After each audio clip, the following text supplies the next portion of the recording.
The 5-year-old girl pointed at the painting with a trembling finger. Her voice, silent for over a year, cracked as she whispered her first words. You're Mama's Marin." The art instructor's face went white. Her hands started shaking. "Yes, sweetheart. Yes, I'm Mama's Marin." The billionaire father, standing in the doorway, felt his world tilt. His voice came out broken. "What did you just say?" The little girl looked at him with eyes too old for her age. "She said you'd come. Mama said you'd come.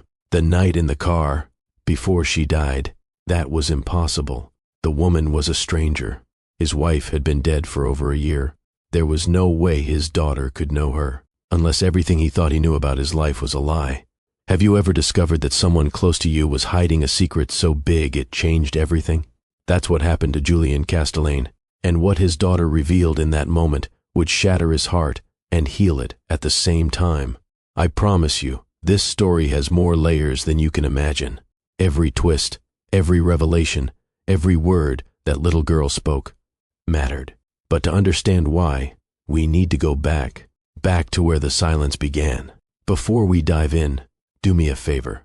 If you're ready for a story that'll hit you right in the heart, a story about loss and love and the impossible ways life brings people together, hit that like button right now. Drop a comment telling me if you've ever lost someone who changed you forever. And buckle up, because what you're about to hear will stay with you long after this video ends. Let's go. 372 days. That's how long Violet Castellane had been silent. Not a word, not a cry, not even a whisper. Her father, Julian Castellane, stood at the window of his Sonoma County estate, watching the sun dip behind rows of perfectly aligned grapevines. The vineyard stretched for 40 acres, each vine heavy with ripening Cabernet grapes. The main house behind him was a masterpiece of modern architecture, floor-to-ceiling windows, Italian limestone, furniture that cost more than most people made in a year. Everything was perfect. Everything was empty. Julian was 34 years old and worth over $200 million. He'd built his first tech startup at 23, sold it for $40 million, then built an empire that made him one of San Francisco's youngest billionaires. He had everything a man could want, except the two things that mattered most. His wife was dead. His daughter wouldn't speak. The accident happened on Highway 1. Celeste had been driving home from an art exhibition in Carmel. It was raining. The roads were slick. According to the police report, she'd swerved to avoid an oncoming truck that had drifted into her lane. Her car went through the guardrail and dropped 200 feet into the Pacific Ocean. They didn't recover her body for 3 days. Violet had been home that night with the nanny. She was only 4 years old. When Julian sat her down and told her that Mommy wasn't coming home, that Mommy had gone to heaven, Violet had stared at him with those big dark eyes and said nothing. She hadn't said anything since. The doctors called it selective mutism, trauma-induced. They said it was her brain's way of protecting her from pain too big for a child to process. They said she'd speak again when she felt safe, when she was ready, when the world made sense again. But 13 months had passed, and Violet remained locked in silence. Julian had tried everything. He'd hired the best child psychologists in California. They came to the house 3 times a week with their gentle voices and their art supplies and their play therapy techniques. Violet would sit across from them, nodding or shaking her head, drawing pictures of dark oceans and empty houses, but never speaking. He'd enrolled her in music therapy. The instructor, a kind woman named Patricia, played piano and sang songs designed to encourage vocalization. Violet would listen, sometimes even sway to the music, but her lips stayed sealed. He'd tried equestrian therapy at a ranch in Napa Valley. The therapist said horses were healing, that they responded to emotions children couldn't express. Violet loved the horses. She'd brush their manes and feed them apples and rest her small head against their necks. But she didn't speak to them either. Julian was losing hope, and he was drowning in guilt. The night Celeste died, he'd been working late at his San Francisco office. She'd called him around 6. "Hey babe, I'm leaving Carmel now. Should be home by 8. He'd been staring at spreadsheets, distracted. "Okay, drive safe." That was it. No, "I love you." No, "see you soon." Just a distracted okay, and then back to work. Those were the last words he ever said to his wife. Margaret Chen, his executive assistant, knocked on his office door. The sound pulled him from the dark place his mind always went when he thought about that night. "Mr. Castellane? The art therapist is here." Julian turned from the window. He'd forgotten about the appointment. "Right. Send him in." Margaret hesitated. "Actually, it's not Richard. He had an accident. Broke his hip. He sent a replacement. A former student of his." Julian frowned. "I specifically requested Richard Kleiner. He's the best in the field." "I know, sir. But this is apparently the person he trusts most. She came highly recommended." "She?" "Yes, sir. A woman named Marin Ashford." Julian ran a hand through his hair. "Fine, but this is a trial session. If Violet doesn't respond, we're done." "Understood, sir." Margaret left and returned a minute later with a woman Julian had never seen before. She was maybe 29. Auburn hair pulled into a low knot at the base of her neck. She wore simple linen pants the color of sand and a cream-colored sweater. No makeup except a touch of something that made her eyes stand out. Those eyes were unusual. Gray, like smoke before a storm. Deep, knowing, old in a way that didn't match her young face. She wore a single piece of jewelry, a thin silver chain around her neck. "Mr. Castellane," she said, extending her hand. "I'm Marin Ashford. Thank you for seeing me on such short notice." Her handshake was firm but brief, professional. Julian studied her the way he studied potential business partners, looking for tells, for weaknesses, for anything that didn't add up. "Your credentials?" "MFA. From Rhode Island School of Design. 5 years teaching children with developmental and emotional challenges. Richard Kleiner was my mentor. He specifically asked me to take this appointment because he knows my background, which is art therapy focused on trauma and loss. Specifically, children who've experienced the death of a parent." Something flickered in her eyes when she said it, something personal. Julian's walls went up higher. "And you think you can help my daughter?" Marin met his gaze without flinching. Most people couldn't hold eye contact with Julian Castellane. He'd built his fortune on being the most intense person in every room. Board members got nervous under his stare. Competitors folded. But Marin didn't look away. "I can try," she said quietly. "I can't promise she'll speak, but I can promise I'll meet her where she is, not where everyone wants her to be." Julian considered this. He was about to say no, to send her away and wait for Richard to recover. But something stopped him. Maybe it was desperation. Maybe it was exhaustion. Maybe it was the way Marin spoke about Violet without pity, without the careful therapeutic language everyone else used. Or maybe it was something else, something he couldn't name. "She's in the sunroom," he said. "I'll introduce you." They walked through the mansion in silence. Their footsteps echoed on the marble floors.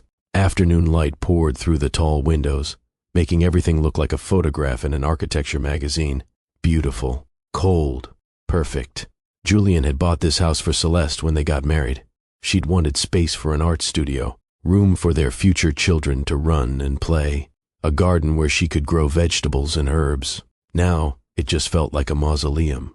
He pushed open the French doors to the sunroom. Violet sat cross-legged on the floor in a pool of sunshine.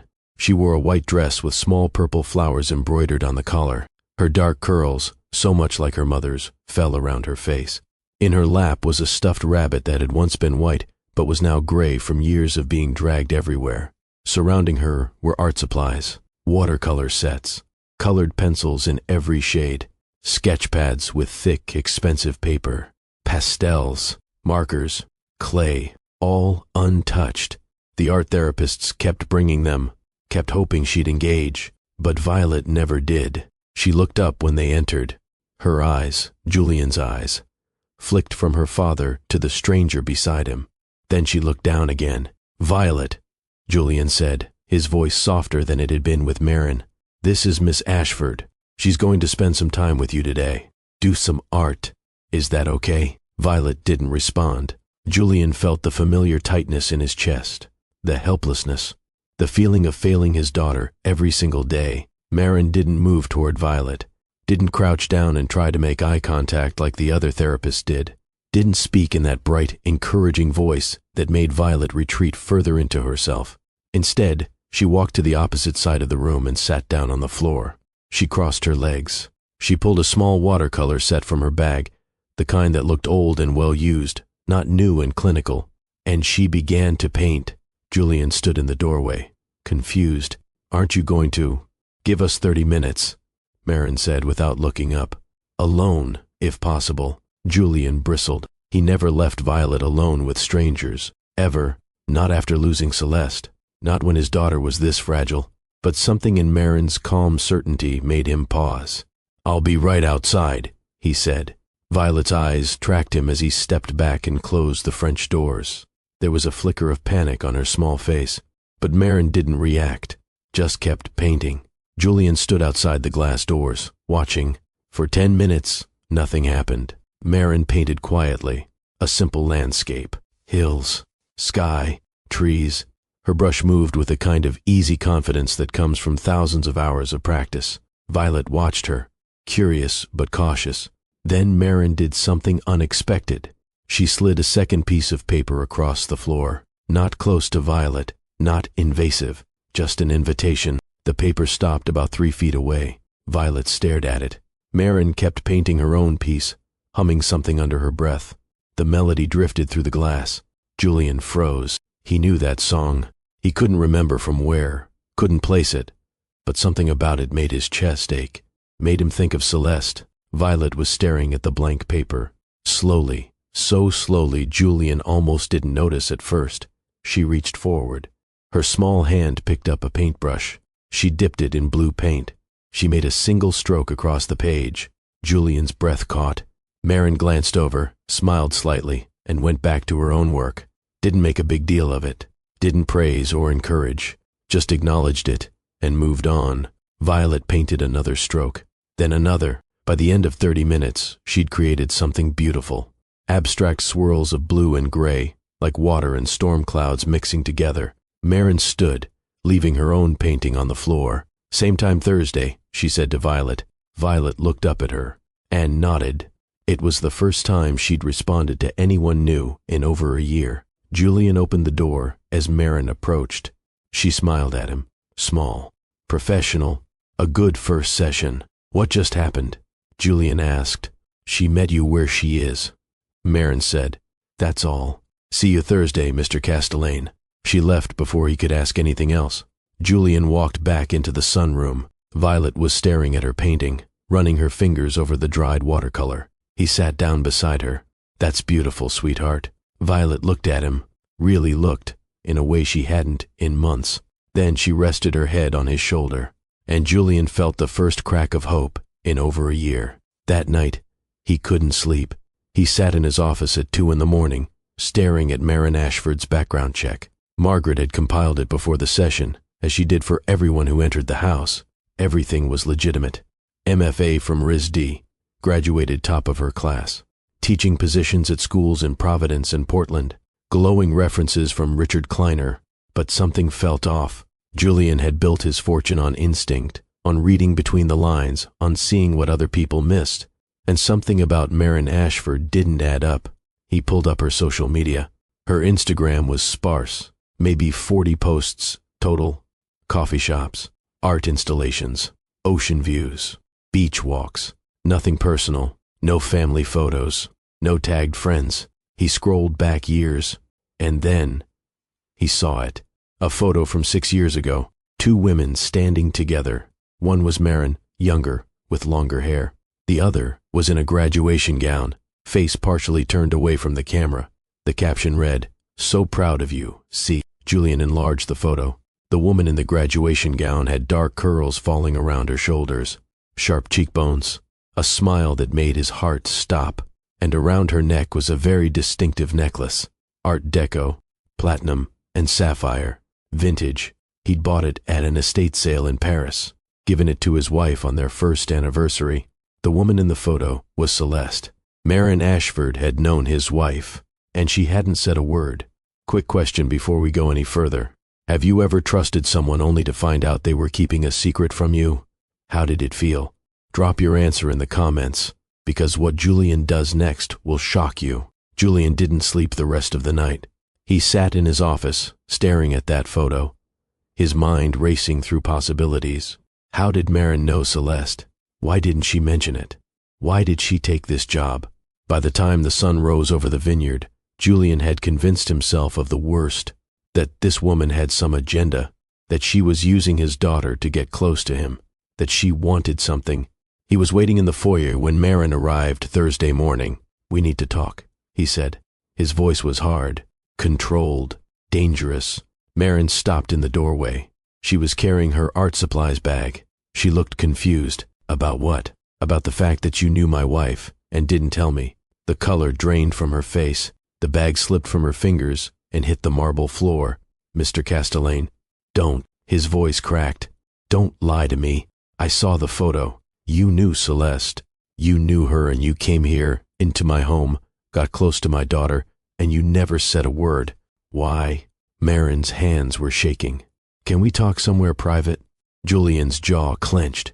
He wanted to yell, wanted to throw her out, wanted to protect his daughter from whatever this was, but he needed answers. "The vineyard," he said. Now, they walked in silence through the rows of grapevines. The morning fog still clung to the ground, making everything look soft and blurred. Birds called from the oak trees. Somewhere in the distance, the estate workers were starting their day. They stopped at the far edge of the property, where the vines gave way to wild grass, and the view opened up to rolling hills. Marin wrapped her arms around herself, even though it wasn't cold. When she spoke, her voice was barely above a whisper. "Celeste was my best friend. From college. We were like sisters." Julian felt the ground shift under his feet. "I never met you. In 7 years of marriage, Celeste never mentioned you. Not once. We had a falling out." Marin's voice broke. 3 years before she died. A terrible, stupid argument about things that don't matter now. She cut me out of her life completely. I tried to reach out, to apologize. She wouldn't respond to my calls, wouldn't answer my emails. And then, she died, Julian finished. His voice was hollow. Marin nodded. Tears spilled down her cheeks. "I didn't get to say I'm sorry. I didn't get to tell her that I was wrong, that I didn't mean the awful things I said. She died thinking I didn't love her. What did you fight about?" Marin wiped her eyes with the back of her hand. "I told her she was wasting her life, that she'd given up her art, her dreams, her potential to be someone's wife and someone's mother. I said she'd let herself disappear into your life instead of creating her own." Julian flinched. "I was cruel," Marin continued. "And I was wrong. She hadn't given up anything. She'd chosen a different kind of life. She'd chosen love and family and creating art on her own terms. But I was 26 and arrogant, and I thought I knew better." "Why are you here?" Julian asked. "Why did you take this job?" Marin met his eyes. "When Richard called me about the position, he told me it was for Julian Castellane's daughter. I knew it was Celeste's child. I knew I should say no, that I should stay away. But I thought," she took a shaky breath, "I thought maybe I could help, that maybe I could give Violet something of her mother, that maybe I could finally do something right. You should have told me." "I know," her voice cracked. "I'm sorry. I'll leave. Today, right now. I won't come back." She turned to walk away. "Wait." She stopped, but didn't turn around. Julian closed his eyes. Every instinct told him to protect himself, to push her away, to keep everyone at a distance like he'd been doing since Celeste died. But another part of him, a part he'd been ignoring, was desperate to know more about the woman he'd loved, to hear stories he'd never heard, to fill in the gaps. "Does Violet know?" he asked. Marin turned. "No, I would never. I'm just the art teacher to her. I didn't want to confuse her." Julian was quiet for a long moment. The fog was starting to burn off. Sunlight broke through in golden shafts. "She's happier than she's been in a year," he said finally. "Because of you." "I'm sorry," Marin whispered. "Don't apologize." He looked at her. "Tell me about Celeste, the parts I didn't know." They sat down in the grass between the vineyard rows, and Marin told him everything. She told him about meeting Celeste freshman year at RISD, how they'd bonded immediately over a shared love of abstract expressionism and terrible coffee, and midnight conversations about art and meaning and life, how they'd been inseparable for 4 years. She told him about Celeste's dreams, to travel to every continent, to have a solo show in New York, to paint something so beautiful it made people cry. She told him about Celeste's fears, that she'd end up like her mother, trapped in a suburban house with unfulfilled dreams, that she'd lose herself in someone else's life, She loved you, Marin said softly. Before we stopped speaking, she told me that. She said you were the only person who ever made her feel safe and free at the same time. Julian's throat was tight. I didn't know about you. In all our years together, she never mentioned you. She kept you completely separate. Marin smiled sadly. I think I reminded her of who she was before marriage, before motherhood, before all the expectations. Sometimes we hide parts of ourselves because we're afraid they don't fit anymore. Did she? Julian hesitated. Was she unhappy with our life? Marin shook her head. No. That's why I was so wrong. She'd found a different kind of happiness. She'd evolved. I just couldn't see it because I was stuck in who we'd been at 22. They sat in silence for a while. Tell me about the fight, Julian said. What exactly happened? Marin took a breath. She'd invited me to Violet's second birthday party. I hadn't seen her in almost a year because I'd been teaching in Portland. I came down for the weekend. The party was beautiful. Your house, the decorations, all these people, and Celeste was glowing. She was so happy. What went wrong? That night, after everyone left, we were having wine on your terrace. I asked about her art. She said she didn't have much time for it anymore with Violet. And I snapped. I'd had too much wine and I was frustrated with my own life, and I took it out on her. I said terrible things. Like what? Marin's voice dropped. I said she'd become exactly what she swore she'd never be. A rich man's wife with no identity of her own. I said she'd betrayed everything we'd believed in, that she'd chosen comfort over courage. Jesus, Julian breathed. She asked me to leave, told me I had no idea what I was talking about, that she'd built a beautiful life, and she was sorry I couldn't see that. I left angry, sent her an email the next day doubling down on everything I'd said. She never responded. I tried calling. Nothing. I wrote her letters, sent them back, unopened, and then she died. Marin nodded, tears streaming now. The last conversation I ever had with my best friend was me telling her she'd wasted her life, and I never got to take it back. Julian felt something shift in his chest, a recognition. They were both carrying the same weight. The last thing I said to her was, okay, drive safe, he said quietly. She called me from Carmel. I was working, distracted. She said she loved me.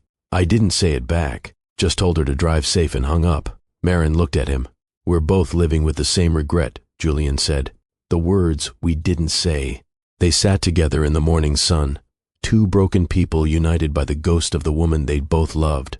If this story is hitting you somewhere deep, I need you to do something for me. Hit that like button. Share this with someone who needs to hear it.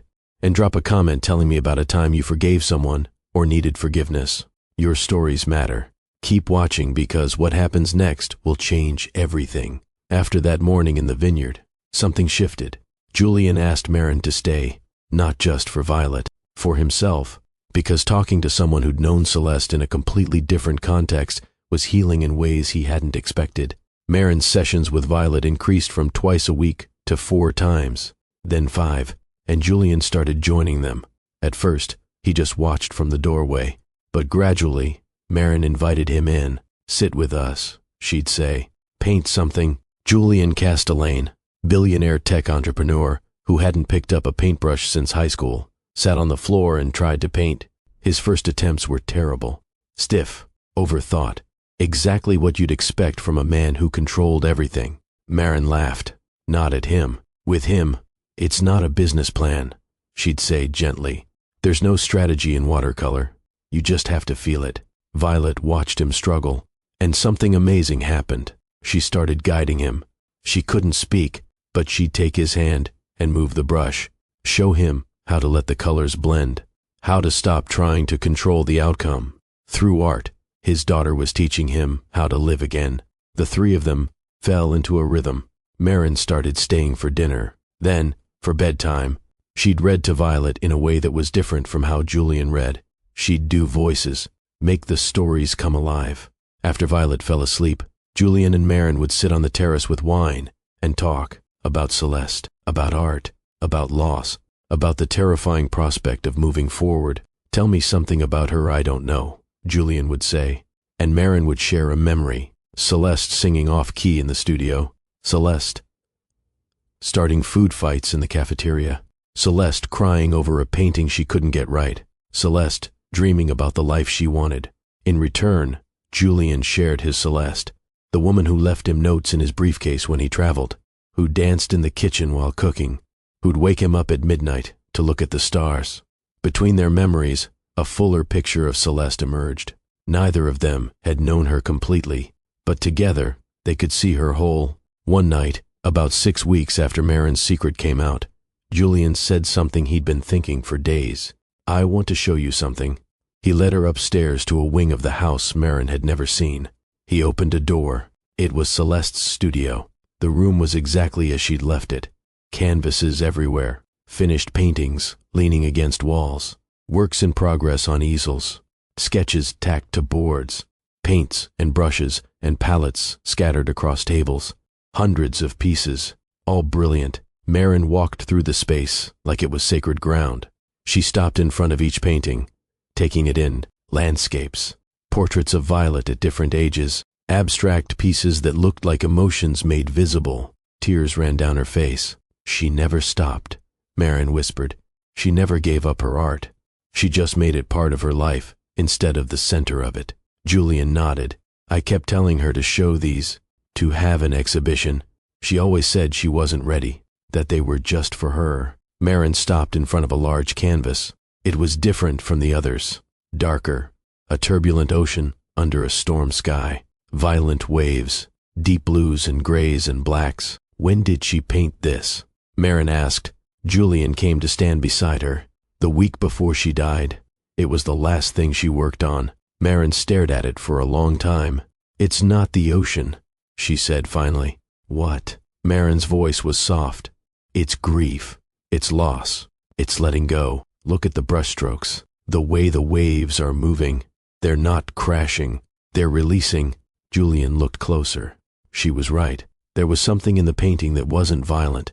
It was surrendering. Do you think she knew? He asked quietly. That she was going to die? Marin shook her head. No. But I think she was processing something. Maybe she was finally letting go of our fight. Maybe she was forgiving me. Or forgiving herself, Julian added. They stood together in silence, honoring the final work of the woman they'd both loved. I have an idea, Julian said, and I need your help. Over the next month, they worked together to transform Celeste's studio into something new. The Celeste Castellane Memorial Arts Center, not just a gallery for her work, but a place where children who'd experienced trauma could come and heal through art, where families dealing with loss could find community, where Celeste's legacy could help others the way Marin was helping Violet. Julian handled the business side, permits, funding, logistics. Marin designed the program, curricula, therapeutic approaches, outreach. They worked late into the night, side by side, building something beautiful from grief. And somewhere along the way, something between them shifted. It wasn't romance, not yet. It was something more tentative, the recognition that two broken people could create something whole together. One night, as they finished planning the opening event, Marin looked at him. Why are you doing this? She asked. Julian was quiet for a moment. Because Violet's healing. Because you're helping her in ways I never could. Because I want other families to have what we're finding. He paused. And because letting you in doesn't feel like betraying Celeste. It feels like honoring her. Marin's eyes filled with tears. Julian reached across the table and took her hand. I don't know what this is, he said. Whatever's happening between us, and I'm not ready to name it, but I know that I'm grateful you're here. Me too, Marin whispered. They sat like that, hands clasped, building a future neither of them had expected. But Violet still hadn't spoken. The progress she'd made was real. She engaged more. She smiled. She communicated through art and gestures and nods, but her voice remained locked away. Until one Thursday morning, 3 months after Marin arrived, they were in the sunroom, painting together. The three of them had developed a routine. Julian and Violet would paint, while Marin offered gentle guidance.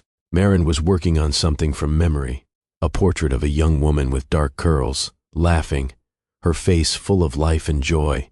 It was Celeste. From college. Before Julian knew her, Violet stopped painting. She stared at Marin's canvas. Julian noticed. Sweetheart, what is it? Violet set down her brush. She walked over to Marin's easel. She pointed at the painting. Her small hand was trembling. Marin put down her brush. What is it, Violet? The little girl looked from the painting to Marin. Her eyes were wide, filled with something Julian couldn't name. Recognition. Violet's mouth opened, closed, opened again. She was trying to speak.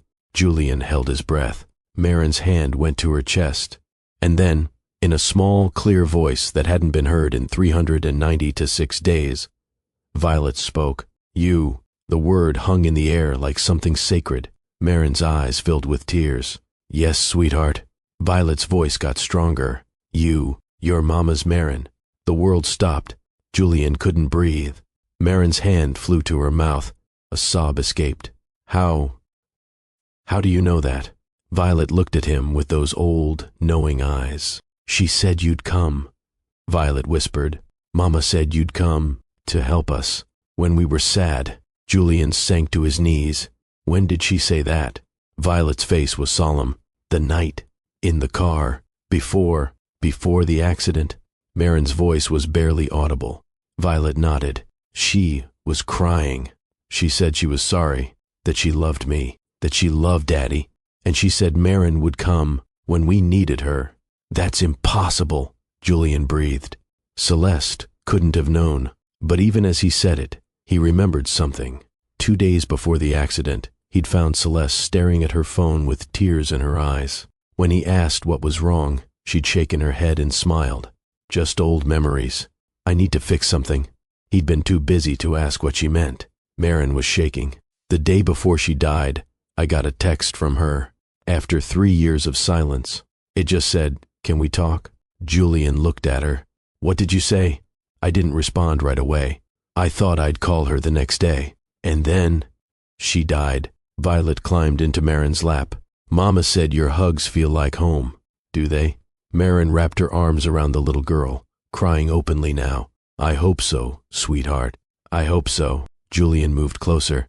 They sat together on the floor of the sunroom, the three of them holding each other. Violet pulled back slightly. She looked at Marin with absolute certainty. She forgave you, Violet said. Mama told me. She said she was sorry too, that she loved you, that you were sisters. How could you possibly know that? Julian whispered. Violet shrugged in the way only children can. I just know. She tells me things. In my dreams, when I'm sad. Marin was sobbing. I'm so sorry, Celeste. I'm so sorry. Violet patted her cheek. It's okay. She knows. She's happy now. Because we're together. Julian pulled both of them close. In that moment, surrounded by art and light and the miracle of his daughter's voice, he felt something he hadn't felt in over a year. Peace. The opening of the Celeste Castellane Memorial Art Center happened on a bright spring morning. Children poured through the doors. Families who'd experienced loss. Kids who'd lived through trauma. People looking for healing through creation. The former studio now held multiple art stations. Painting, sculpture, digital art, music, all of it free. All of it designed to help children process what words couldn't express. On the walls hung Celeste's paintings. Her legacy, her voice. Violet stood between Julian and Marin, wearing a purple dress. Her mother's favorite color. Ready? Julian asked. Violet nodded. She took the scissors from the volunteer coordinator, and with her father's hand on one shoulder and Marin's hand on the other, she cut the ribbon. The crowd applauded. Children rushed inside, eager to create. Marin knelt down to Violet's level. Your mama would be so proud of you. Violet smiled. I know, she told me. She ran inside to join the other children. Julian and Marin stood together, watching. Thank you, Julian said, for coming, for staying, for bringing her back to me. Marin looked at him. I think she brought us to each other. Julian took her hand. Around her neck was the Art Deco necklace. He'd given it to her the night before. She should have had this, he'd said, when she was alive. Now it belongs to the person carrying on what she started. Marin had cried, I can't, you can. Celeste would want you to have it. I want you to have it. Now, standing in the gallery entrance, Marin touched the necklace. Are we going to talk about this? She asked softly, about what's happening between us. Julian was quiet. I'm not ready for labels or definitions. I'm still grieving her. I know. Me too. But I know that I want you here. In our lives. In Violet's life. In mine. Marin squeezed his hand. That's enough. For now. They walked inside together. The main gallery had become a collaborative space. In the center hung Celeste's ocean painting. The turbulent waves. The storm. But next to it was something new. A painting created by Julian, Marin, and Violet together over the past month. The same ocean. The same waves. But this time, light broke through the clouds. The storm was clearing, and on the shore stood 3 figures, facing the water together, hand in hand. The title, After the Storm. A little boy, maybe 6 years old, stood in front of it with his mother. What's it mean? He asked. The mother read the placard. It's about healing, about how we get through hard things together. The boy studied it. I like it. It looks like hope. It is hope, Marin said, coming to stand beside them. That's exactly what it is. So here's what I need you to understand. This story isn't just about a little girl who stopped talking and the woman who helped her find her voice again. It's about something bigger. It's about how love doesn't end when someone dies. It transforms. It finds new shapes, new expressions, new people to touch. It's about how grief doesn't disappear, but it can become the foundation for something beautiful if we let it. It's about forgiveness, the kind you give, and the kind you finally give yourself. Violet got her voice back because someone who loved her mother chose to love her too. Julian learned that opening his heart to someone new wasn't betraying the past. It was honoring it. And Marin discovered that the forgiveness she'd been desperate for had been waiting all along. She just had to forgive herself first. Here's my question for you. If someone from your past showed up when you needed them most, would you let them in? Or would you push them away to protect yourself from more pain? Drop your answer in the comments below. I read every single one. And if this story moved you, if it made you feel something real, do me a favor. Share it with someone who needs to hear it. Someone who's carrying regret. Someone who's afraid to let people in. Someone who needs to know that broken things can be made beautiful again. Hit that subscribe button for more stories that'll make you feel deeply. Stories that remind you that your heart is stronger than you think. That endings aren't really endings. They're just new beginnings in disguise. Thanks for staying until the end. I told you it would be worth it. Until next time, remember this. The people you need most sometimes arrive exactly when you're finally ready to let them in. And that's not coincidence. That's grace.